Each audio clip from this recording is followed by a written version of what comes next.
Finally तो दिवस आला आहे. आज या दोघांचं लग्न आहे आणि हा मंडळी आहेत, वराडी मंडळी त्यांनी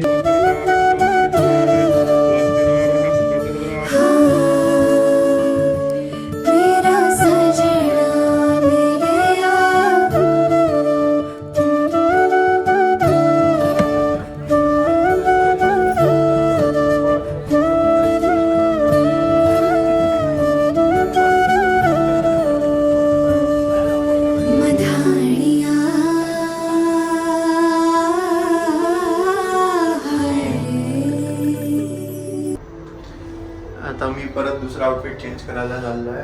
आता विधी झाली, एकदम मस्त झाली आणि आता दुसरा आउटफिट तुम्हाला दाखवतो. आताचा आउटफिट बघून घ्या तुम्ही.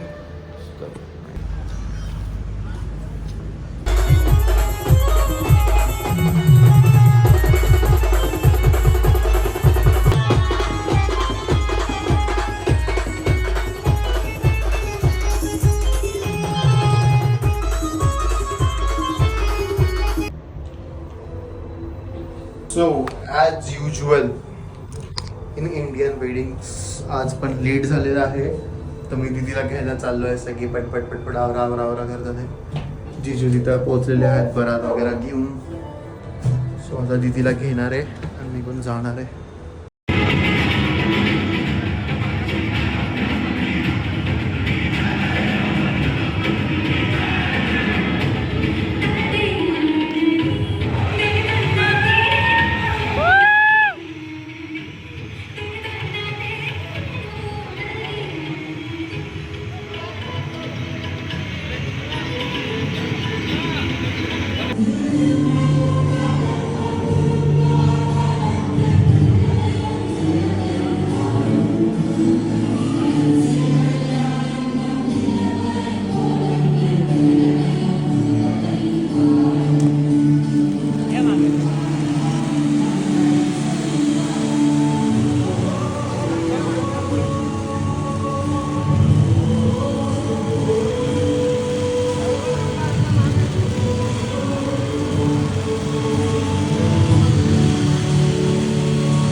सो गाईज, मी तुम्हाला जुते चोरायची रसम जी इंडियन वेडिंग्समध्ये करतात ती आम्ही कशी केली ते सांगतो. कारण आम्ही शूट नाही केलं.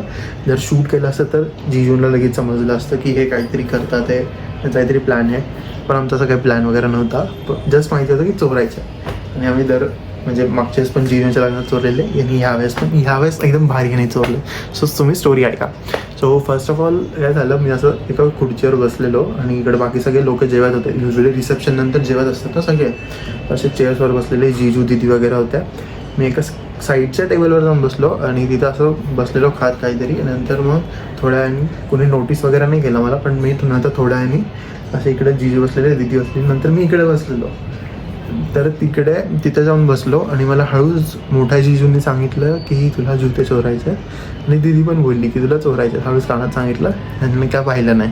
सो मला क्लिक झालं, अरे भाई चोरायचे होते, मी विसरलो आहे. सो मग मी ठरवलं की कुठून ना कुठून चोरायचं. आणि मी जस्ट खाली बघितलं तर मला त्यांच्या टेबल खाली जुते काढलेले दिसले आणि ते मस्त बसलेत पाय मोकळे सोडून. कारण खूप थकलेले दोघं बिचारे.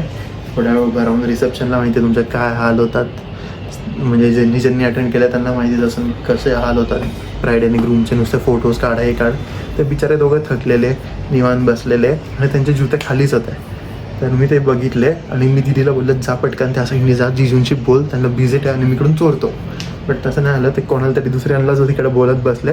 तेवढ्यातून मी खाली टेबल खाली घुसलो. इकडे दीदी बघते, दीदी म्हणते जा म्हणजे अबोली दीदी म्हणते जा खाली घुस पटकन घे. मी घेतले, उचलले आणि पळून गेलो. असे घेऊन चाललोय मी, असे घेऊन चाललोय. इकडे सगळे फॅमिली मेंबर्स बघताय. कोणाला नोटीसच नाही झालं की मी शूज घेऊन चाललोय. मला फक्त मी दिसतोय आणि शूज खाली होत आहे. तर सगळे माझ्याकडे बघून हसतात. ते मला वाटलं सगळ्यांना समजलं, पण कोणालाच नव्हतं समजलं. मग मी बाहेर गेलो. मी पटकन मला वाटलं रूममध्ये जाऊन लॉक करून ठेवतात आणि म्हणजे कोण घेणार नाही. आणि माझ्या त्याच टायमिंगला जिजूंचे फ्रेंड्स मागं पडले माझ्या. त्यांना समजलं की मी चोरलं आहे. मग मी फ्रंट डोअरनी बाहेर निघत होतो आणि तिथं मला प्रकाश दादा दिसला. तुम्ही पटकन मागं पळालो आणि तिथंच दिदीची फ्रेंड बसलेली राजनंदिनी म्हणून. दिदी तिला बोललं की ये इटकन, हे जिजूंचे जूते आहेत ते पटकन घाल आणि मला तुझी सँडल्स दे. मी ते जाऊन कुठेतरी लपवतो म्हणजे ह्यांना डाऊट नाही येणार. म्हणजे डाऊट जरी आला तरी मग ते त्यांना सँडल्स भेटतात तुझ्या नाकी ह्यांचे जूते. मग तिने घातले आणि तिने असे घातले की एवढा मोठा लेंगा होता तिचा, खूप असं मोठा असा लेंगा. आणि त्याच्या खाली घातल्यामुळे कोणाला दिसलंच नाही की तिने जूते घातले. आणि तिला बोललं तू जाऊन ह्या काकू लोकं आजी वगैरेमध्ये बस, म्हणजे ते जिजू येणार नाही आहेत, म्हणजे जिजूचे फ्रेंड्स वगैरे येणार नाही आणि तुला शोधणार पण नाही. ते सगळे माझ्या मागं पडलेलं आहे. मी तिची चप्पल घेऊन लिटरली कुठं पण लपत आणि ते बघत बसलं माझ्याकडे मी कुठं जातो आहे काय करतो आहे. काही लिटरली मला सापडत नव्हता. प्रकाश मला पण वाटलं प्रकाश माझ्या मागं लागला, पण तो बिचारा काम करत होते दादा. पण मला वाटलं तो माझ्या मागं फिरतोय की त्याला पकडावं की मी जूते चोरल्यात. हो मी तिथून पळून गेलो. अँड देन मग साईडनंतर मी जिजूंच्या साईडला जाऊन बसलो. ते फुल चिलमध्ये आले खाली असतात दोघं. त्यांना नोटीस पण नाही आलं यांचे जूते चोरलेत मी. ते लाईक लिटरली असं फुल चिलमध्ये खात आहेत मस्त. नंतर जेवण झालं त्यांना क्लिक झालं भाई माझे जूते गायब आहेत. ते मग माझ्याकडे बघतात ते हसून, यार ह्याने चोरलेत.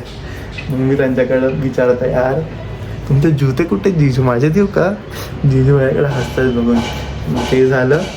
मग आम्ही हे सगळं झाल्यानंतर तुम्ही पुढचं बघूच शकता की आम्ही कसे पैसे मागितले त्यांच्याकडून आणि कसे जिजूंनी दिले का नाही वगैरे. तुम्ही सगळं पुढे बघा. जाऊ दे 3,000 घेऊन दे. नाही 11,000 जाऊ दे 3,000 एक देऊ बस. 5 दे रे, 5,000 एक दे. नाही रे 21,000 एक दे. किती जण आहे ते? असं 5 जण आहेत, एकाला 5. तर मग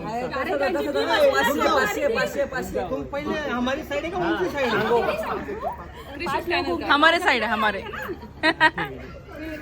आणले का पटकन सांगा. आणले शूज आणले पुढे आणले. नाही पहिलं अमाऊंट टाईप करा आणि पासवर्ड टाका.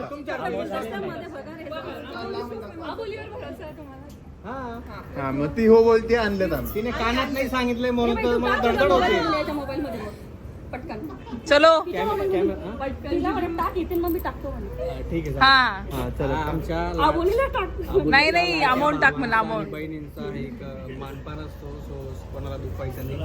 त्यांनी जे काही सांगितलंय त्याच्यापेक्षा आपण 111 रुपये जास्त देऊ त्यांना. 111 आणि 1,111 रुपये जास्त देऊ त्यांना. ठीक आहे. अजिबात नाही. अजून मी काहीच टाकलं नाही कोणाला. गाईज बघा 101 रुपये. शूज दिसले जे आमची डील झाली डील काय ते बरोबर. ये क्या होता है? 11,000 आयडीआर मध्ये पता नहीं. वापस ले सकते. ये हमारे साइड है क्या? आईडीआर कम होता है ना शायद. तुम्हाला फॉरेन करेन्सी मध्ये पाहिजे शूज तर नाही पैसे द्यायला रेडी ना. पहिले पेमेंट. प्लीज पण मला तर तोच भरोसा नाही तुम्ही घेऊन गेलेत का नाही. सध्या कोणावरच गॅरंटी नाही मला. एवढं आठवतंय तुमच्या टेबल खाल्लं गायब झालं पटकन. नाही तेवढं आठवतंय बघलं होतं. नाही मी टेबल खाली ठेवलंच नव्हतं शूज. टेबल खाली तुम्ही जेवताना मी खाल्लंय. तिथे ठेवलंच पाहिजे.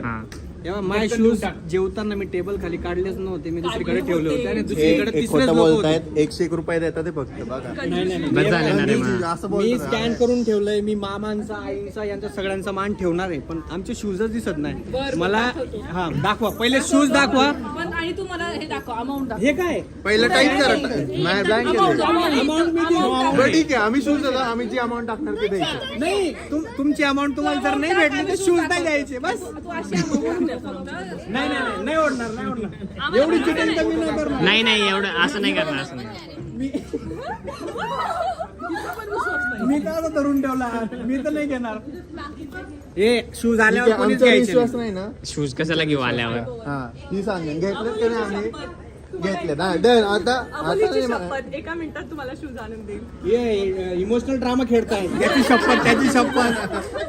शूज इथपर्यंत जा ना, इथपर्यंत. इथपर्यंत चालेल ते. आम्हाला तुमच्यावर भरोसा जाऊ दे 3000 देऊ नको जाऊ दे, 3000 एक देऊ बस. ठीक आहे 3000 5 दे रे, 5000 एक दे. नाही रे पुराला येते. आम्हाला पुराला नाही पाहिजे. किती झाले ते? तर असं जण नाही मोजायचे असतात असं जण तर मग सांग. अरे त्यांचे 500 तुम पहिले हमारी साइड आहे का हा उनकी side? सांगो 5 लोग होंगे तो 1000 का आएगा ना. आणले ना? पटकन सांगा. पुढे आणले आणले. लांबून दाखवा. नाही पहिलं अमाऊंट टाईप करून पासवर्ड टाका. अमाऊंट झाले ना टाइम. बघा रे जवळ. आबोलीवर भरोसा आहे तुम्हाला. हा, मग ती हो बोलते आणलं आम्ही. तिने कानात नाही सांगितलंय हे म्हणून बाई, तर तू मला टाक तुझ्या धडधड मोबाईल होते. मध्ये, याच्या मोबाईल मध्ये मग पटकन. चलो तिच्या कॅमेरा- मोबाईल मध्ये. कॅमेरा- पटकन. तिला म्हणा टाक येतील मग मी टाकतो म्हणून. हा, ठीक आहे जाऊ दे. हा, आमच्या आबोलीला टाक. आबोलीच्या लाडक्या भावांचा आणि बहिणींचा एक मानपान असतो. सो कोणाला दुखवायचं नाही. त्यांनी जे काही सांगितलंय त्याच्यापेक्षा आपण 111 रुपये जास्त देऊ त्यांना. 111 आणि 1111 रुपये जास्त देऊ त्यांना. ठीक आहे ए, जाऊ दे आयडिया बेटा जाऊ दे. ठीक आहे. चल झालं झालं. झालं. थांब थांब दीदी इकडे घे. दीदीचा फोटो बी आला खाली. मी आणते शूज. वाव. मग कधी अकरा 100.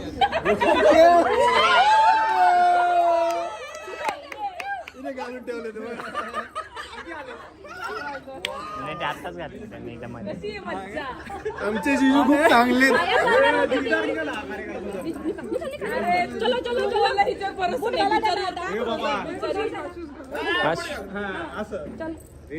हळूहळू बोट वरती का जाएगा ना पे. वसूल आहेत आपल्या पैशा.